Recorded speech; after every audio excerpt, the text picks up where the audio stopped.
अस्सलाम वालेकुम दोस्तों। उम्मीद है आप सब खैरियत से होंगे। दोस्तों, आप देख रहे हैं मिस्टर क्रिएटिव।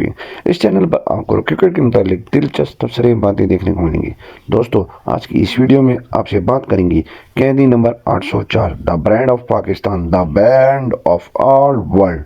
क्रिकेट का एक शानदार सितारा पाकिस्तान क्रिकेट टीम का, जो कि आजकल पाकिस्तान क्रिकेट हट के पाकिस्तान की सियासत में है। जी हाँ, हम बात कर रहे हैं मिस्टर इमरान खान की।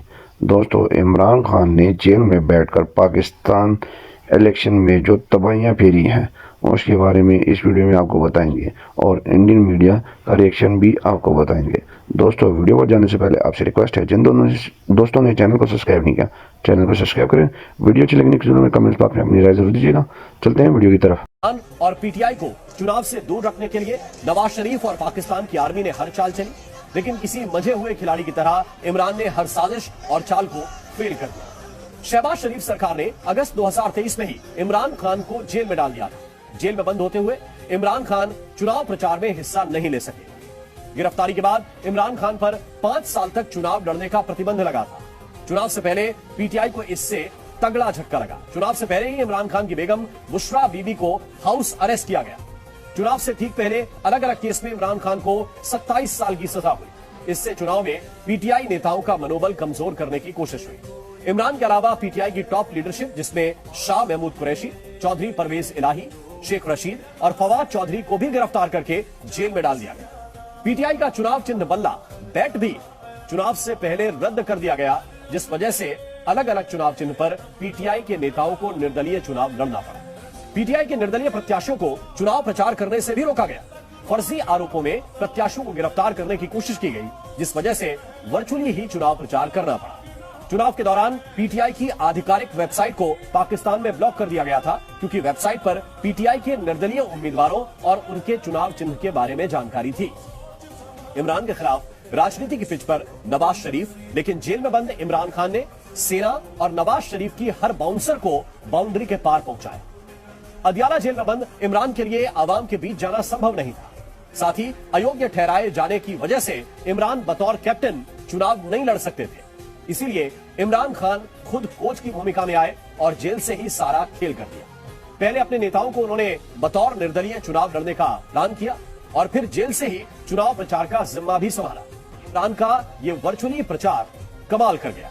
जरा सोचिए, जिस टीम का कैप्टन 6 महीने से जेल में कैद हो, उसकी टीम से बल्ला छीन लिया गया हो और मैदान में भी जिसकी टीम को चीटिंग का सामना करना पड़ा हो, उस टीम के लिए अपने कैप्टन की उम्मीदों पर खरा उतरना आसान नहीं रहता। लेकिन पीटीआई के निर्दलीय उम्मीदवारों की जीत ने पीटीआई के खिलाफ हर साजिश को नाकाम कर दिया। ये तब संभव हुआ है जब पाकिस्तान में सेना और हालात नवाज शरीफ के पक्ष में थे। नवाज शरीफ की चुनाव से पहले लंदन से वापसी हुई। जिन केस की वजह से नवाज को देश छोड़ना पड़ा था, वही केस एक एक करके खत्म कर दिए गए। सेना मुख्यालय पहुंच गए। मुख्य चुनाव आयुक्त को रात 11 बजे एक फोन कॉल आता है। मुख्य चुनाव आयुक्त सिकंदर भी सेना मुख्यालय यानी कि सेना हेडक्वार्टर पहुंच जाता। चुनाव आयुक्त अपने दफ्तर पहुंच गए। मुख्य चुनाव आयुक्त ने 8 घंटे तक काउंटिंग को रुकवा दिया। शहबाज शरीफ को जीत का भरोसा दिलाया गया। 2 बड़ी सीक्रेट बैठक हुई, मीटिंग्स हुई और पूरा का पूरा खेल बदल गया। इसके बाद 8 घंटे के दौरान जगह जगह बैलेट बदले गए। सुबह 7 बजे तक शरीफ की पार्टी रेस में आ गई, जो कहीं पर भी नजर नहीं आ रही थी। नवाज शरीफ के समर्थन में जो निर्दलीय उम्मीदवार खड़े हुए थे, सामने आ रही है। एक तरफ 8 घंटे तक जो मतगणना है उसको रोकने की बात सामने आ रही है। काउंटिंग में बदलाव किया गया, नतीजों में बदलाव किया गया। बाद अब सरकार बनाने की जद्दोजहद चल रही है। एक तरफ आंकड़ों में जो तस्वीर अभी तक सामने आई है, उसमें किसी भी पार्टी को बहुमत मिलती नहीं दिख रही। जहां एक तरफ घोषित नतीजे के अनुसार इमरान समर्थित 99 सीटों पर निर्दलीय उम्मीदवारों ने जीत हासिल की, वहीं इस बीच सोशल मीडिया पर कई ऐसे वीडियो सामने आए हैं जिसमें नतीजों को कथित रूप से हेरफेर करने की बात कही जा रही है। इतने नहीं, लोगों का आरोप है कि इस धांधली में सेना का खुला हाथ है। तो आइए जानते हैं कि इमरान खान और सेना चीफ के बीच ऐसी क्या दुश्मनी है। तो इमरान खान और प्रधानमंत्री की कुर्सी के बीच मुश्किल जो है बनी हुई है। के बावजूद दुनिया को पता ही नहीं चल पाया कि मुल्क की कमान कौन संभालेगा। वैसे पाकिस्तान में किस पार्टी की कितनी सीटें मिलेंगी। पाकिस्तान में अगला प्रधानमंत्री कौन होगा, इसके लिए दुनिया पाकिस्तान के चुनाव नतीजों का इंतजार कर रही है। लेकिन सच्चाई यह है कि सब कुछ पहले से तय था और अब जिस तरह से पाकिस्तान के लिए सबसे ज्यादा सीटें सबसे अधिक लोकप्रिय पाकिस्तान तहरीक-ए-इंसाफ के समर्थकों को दी गई, जो निर्दलीय उम्मीदवार के तौर पर मैदान में थे। निर्दलियों को कुल 101 सीटों पर जीत मिली है, जिसमें इमरान खान के समर्थकों की संख्या 87 से ज्यादा सीटें पाकिस्तान मुस्लिम लीग नवाज को दी, क्योंकि चुनाव से पहले उनकी नवाज शरीफ से डील हो चुकी थी। PMLN की झोली में मुनीर ने 75 सीटें डाली। जिस पार्टी के समर्थन से नवाज शरीफ की पार्टी को सरकार बनाना है, ये भी तय था। बिलावल भुट्टो के पाकिस्तान पीपल्स पार्टी को मुनीर के ऑफिस से 54 सीटें दी गई। इसके बाद बहुत बहुत स्वागत है। मेरा नाम रुबिका लियाकत है और आप देख रहे हैं न्यूज 18 इंडिया। पड़ोस से आ रही है खबर, यानी पाकिस्तान से, जहां पर चुनावों में ऐसी उलटफेर हो गई है कि कोई समझ ही नहीं पा रहा है। चुनाव के ऐसे नतीजे सामने आ रहे हैं कि इन नतीजों की वजह से पाकिस्तान में आने वाले समय में हालात बहुत ही गंभीर हो सकते हैं, क्योंकि फिलहाल जो नतीजे आ रहे हैं उससे मन मुताबिक नहीं है। ये बड़ी खबर सुन लीजिए।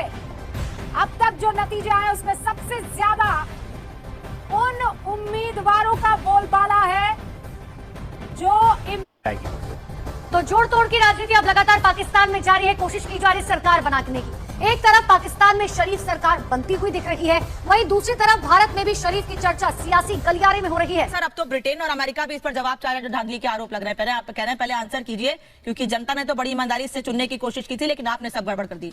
डेफिनेटली पाकिस्तान में डेमोक्रेसी की तो आप बात मत कीजिए। इलेक्शन भी जो हुई, इसमें एक बड़ी पार्टी, उसका सिंबल बंद कर दिया गया, उसके लीडर की स्पीचेस को टीवी में बैन कर दिया गया, उसके बाकी और लीडर्स को जेल डाल दिया गया, डराया धमकाया इतना कि उनमें से बहुतों ने कहा हम इलेक्शन ही नहीं लड़ेंगे।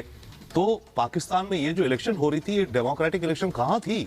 वन सेकेंडली पर एक चीज हुई है इसमें, हम सब ये जानते हैं, कहते हैं, मानते हैं कि ये मिथ है या मिथ्या कहें शायद, कि पाकिस्तान में आर्मी की इजाजत के बिना परिंदा भी नहीं पर उड़ाता। पाकिस्तान अभी तक ये भी कहा जाता था AAA रूल करते हैं, अल्लाह, आर्मी एंड अमेरिका। इस इलेक्शन के बाद में कैसे पाकिस्तान में ये दिख रहा है कि अवाम भी काउंट करती है। बात यह है कि अवाम तो अपना डिसीजन देती है जो भी वोट दे करके, राइट। इस बार इन्होंने इमरान की पार्टी को नहीं, अगर इतना ना दबाया होता इमरान को, हो सकता है इमरान की पार्टी के क्लियर मेजोरिटी में सीट्स आ जाती है। अभी 100 के साथ में आई है, यही डर भी था। जोड़ तोड़ करके फिर वो अपने हिसाब से सरकार बनाने का प्रयास करती है और बनवाती है। तो शायद अब की बार भी फिर वही होगा। परंतु जो हिस्टोरिक चीज है मेरे ख्याल से, और इमरान को जो भी सीट्स मिली, देखिए इमरान के मुद्दे 3 थे, एंटी करप्शन की, और दूसरा एंटी अमेरिका। और एंटी अमेरिकन सेंटिमेंट पाकिस्तान में है, वी कैन अंडरस्टैंड, हम समझ सकते हैं, राइट। तो एंटी अमेरिकन सेंटिमेंट और एंटी इमरान खान की पार्टी का आरोप है कि वहां 60 से ज्यादा सीटें ऐसी हैं जिन पर नवाज शरीफ की पार्टी के उम्मीदवारों को जिताने के लिए वोटों की गिनती में धांधली हुई, और अगर पाकिस्तान में ईवीएम से चुनाव कराए गए होते तो नवाज शरीफ की पार्टी 10 सीट भी जीत नहीं पाती। और पाकिस्तान के राष्ट्रपति आरिफ अलवी ने भी आज कहा कि अगर पाकिस्तान में ईवीएम से चुनाव हुए होते तो उनका देश इस मौजूदा संकट से बच जाता और वहां काउंटिंग के दौरान धांधली की वजह से इतनी हिंसा भी ना होती। पड़ोसी मुल्क पाकिस्तान में लोकतंत्र एक मखौल बन गया है। चुनाव हो गए लेकिन नतीजों पर बवाल घटा है। अभी तक ये तय नहीं हो पा रहा है कि देश का प्रधानमंत्री किस पार्टी का बनेगा। चुनावी नतीजों में इमरान खान समर्थक 93 सीटें जीतकर सबसे ऊपर हैं, लेकिन इनका आरोप है कि इरादे पर चुनावी नतीजों के साथ हेर फेर की गई। मामला बढ़ता जा रहा है, लोग सड़कों पर उतर गए। अभी तक तो ये पाकिस्तान का अंदरूनी विरोध था, लेकिन अब इसमें अमेरिका की एंट्री भी हो गई है। कर लेते हैं पाकिस्तान चुनाव को लेकर, क्योंकि इमरान खान इंडिपेंडेंट जीत गए थे, इसलिए क्या सेना ने नतीजों को फंसा दिया है या कोई और वजह है? इन सवालों के बारे में हम बात करेंगे। आर्थिक संकट और नकदी की समस्या से जूझ रहे पाकिस्तान में हुए आम चुनाव के नतीजों के बाद वहां राजनीतिक संकट भी गहराता हुआ नजर आ रहा है।